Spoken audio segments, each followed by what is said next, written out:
Hello everyone.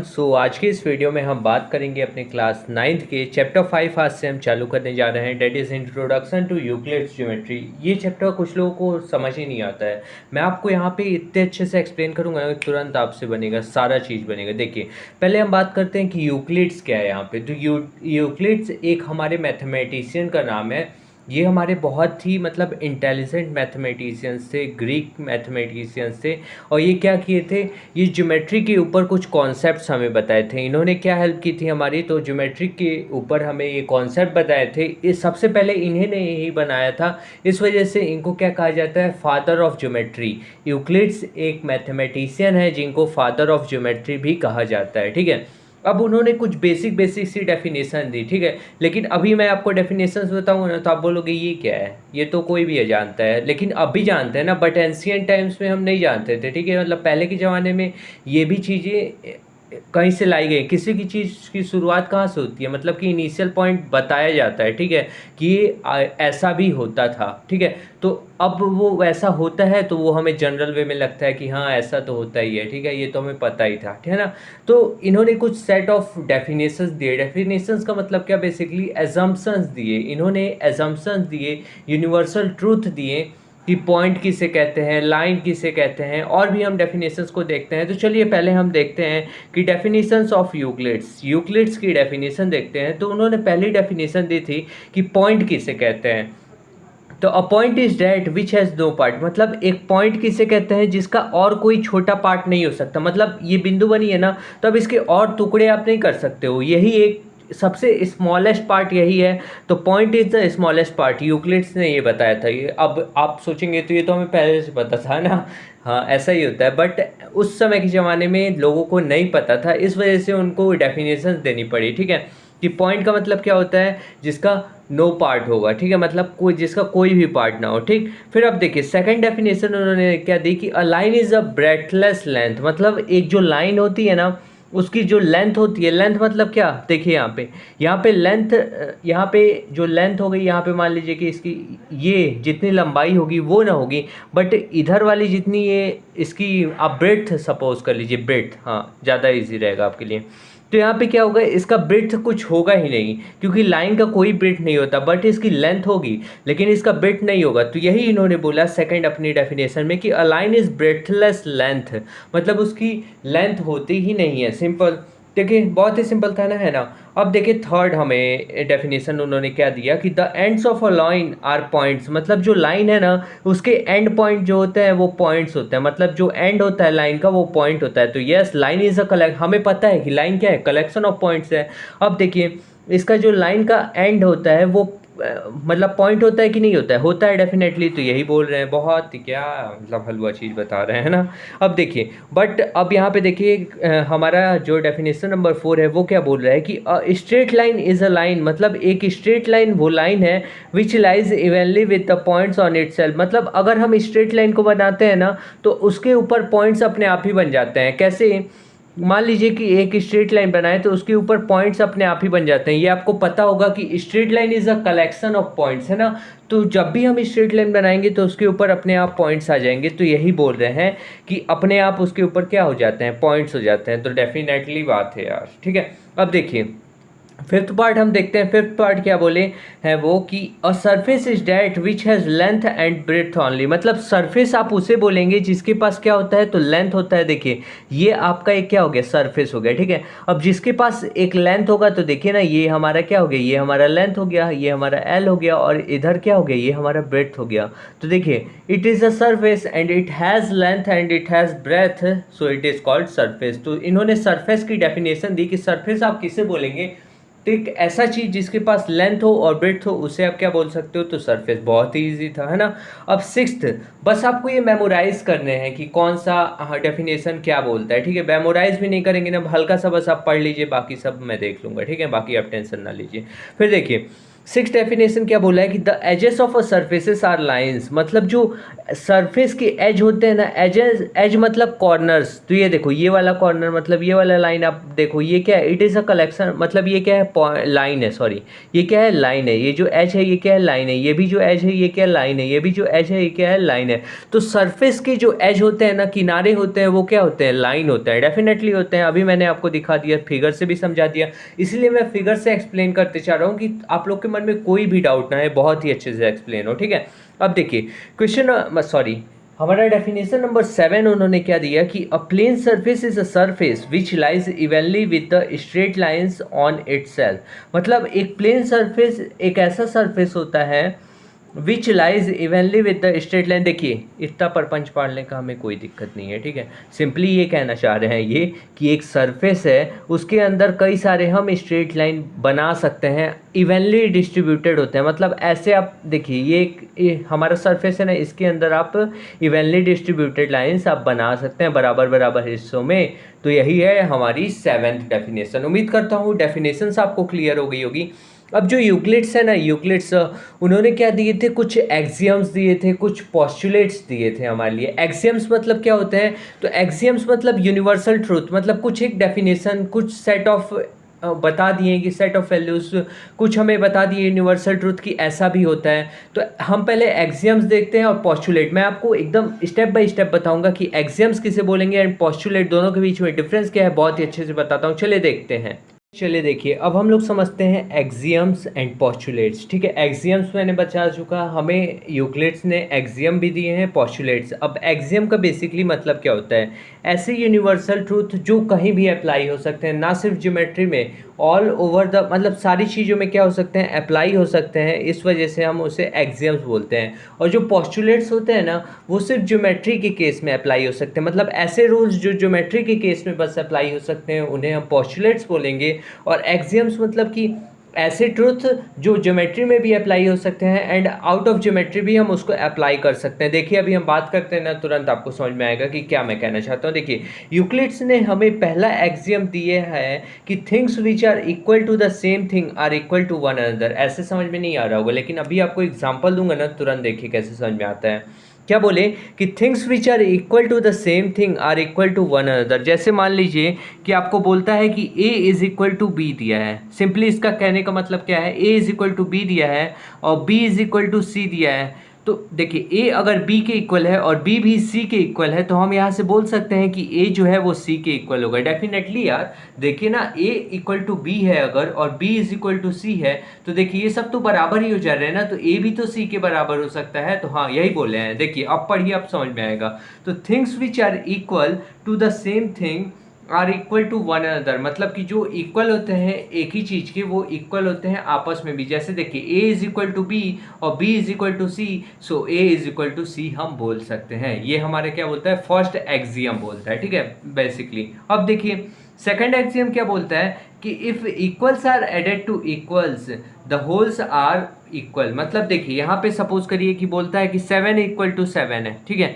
अब 7 में suppose करिए आप 2 प्लस करते हैं, कितना प्लस करते हैं, 2 प्लस करते हैं। तो इधर भी आप 2 प्लस करिए तो 7 प्लस 2, ठीक है। अब 7 प्लस 2 कितना होगा हमारा, 9 हो जाएगा, इज इक्वल टू ये कितना होगा, 9।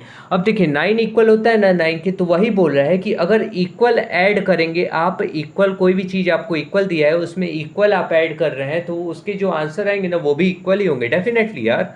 यहाँ पे देखिए ना, if equals are added to equals the wholes are equal, ठीक है। तो यहाँ से ये टर्म भी आपको क्लियर हो गया, सेकंड एक्सियम भी, ठीक है। अब थर्ड एक्सियम के ऊपर बढ़ते हैं। चलिए देखिए थर्ड एक्सियम क्या बोला कि if equals are subtracted from equals the remainders are equal. मतलब सिंपली क्या कि अब देखिए प्लस के लिए था ना, अब देखिए 7 इक्वल टू 7 दिए। अब 7 में से सपोज करिए हम 1 माइनस करते हैं और 7 में से इसमें से भी 1 माइनस करते हैं, तो आंसर क्या आएगा, 6।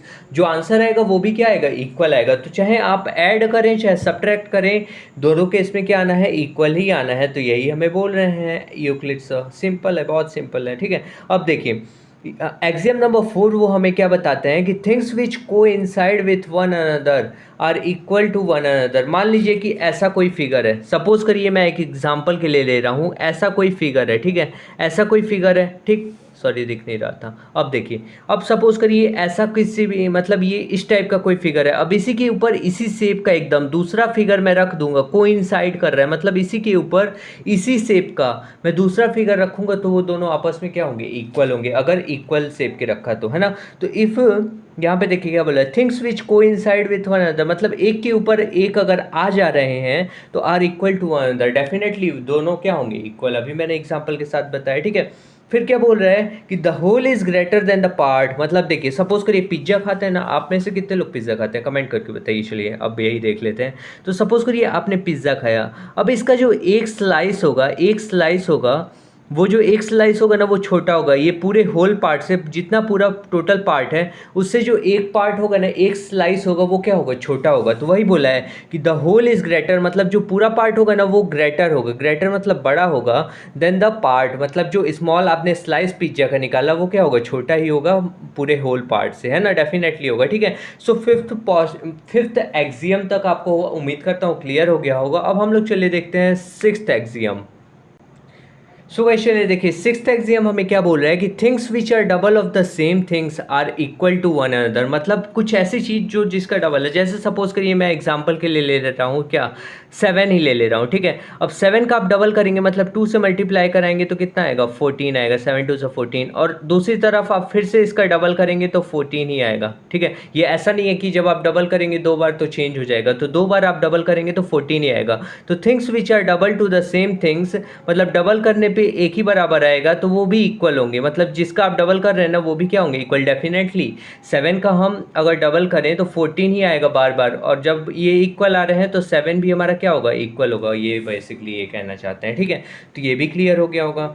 अब 7 देखिए, 7 क्या बोल रहा है कि things which are halves of the same thing are equal to one another, मतलब मान लीजिए अभी हमने पिज्ज़ा का, चलिए दूसरा एग्जांपल ले लेते हैं ताकि आपको ज़्यादा क्लैरिटी हो। यहीं पे ले लेता हूँ। सपोज करिए आपके पास ऐसा आपका गोल एक सर्कल है, ठीक है। अब इसका मैं हाफ कर देता हूँ, मतलब आधा पार्ट कर देता हूँ। तो जब आधा किया ना तो जो आधा वाला पार्ट होगा वो किसके बराबर होगा, दूसरे आधे वाले के बराबर होगा। मतलब ये 1/2 है तो ये भी 1/2 ही होगा, आधा ही होगा, मतलब दोनों आधा आधा इक्वल ही होंगे, ठीक है, बराबर ही होंगे। ये नहीं कि ये ज़्यादा हो जाएगा ये कम हो जाएगा अगर मैंने आधा आधा इसको डिवाइड किया है। तो यही बोल रहे हैं कि things which are halves of the same things are equal to one another, ठीक है। तो उम्मीद करता हूँ एक्सियम्स आपको बहुत ही अच्छे से क्लियर हो गया होगा। अब हम चलिए देखते हैं पोस्टुलेट्स बेसिकली। सो गाइस चलिए देखिए, पोस्टुलेट्स को क्यों ना मैं बुक से ही ख़त्म कर दूं, क्योंकि लिखने में मेरा टाइम वेस्ट हो रहा है। मैं आपको फटाफट चाहता हूं कि चीज़ें मैं आपको जल्दी जल्दी समझा दूं। तो चलिए देखिए, यहाँ पे क्या बोल रहा है, सिंपली जैसे मैं कॉपी पे समझा रहा हूँ वैसे ही आपको समझ में आएगा, कोई दिक्कत नहीं होगी, ये मेरी गारंटी है, ठीक है। आप टेंशन मत लीजिए। चलिए देखिए, अब पोस्टुलेट मतलब क्या होता है, ऐसे सेट ऑफ रूल्स जो सिर्फ ज्योमेट्री के ऊपर अप्लाई होते हैं। यूक्लिड्स ने दिया था, जो सिर्फ ज्योमेट्री के ऊपर अप्लाई होते हैं, तो उन्होंने उसको क्या बोले थे, पोस्टुलेट्स बोले थे बेसिकली, ठीक है।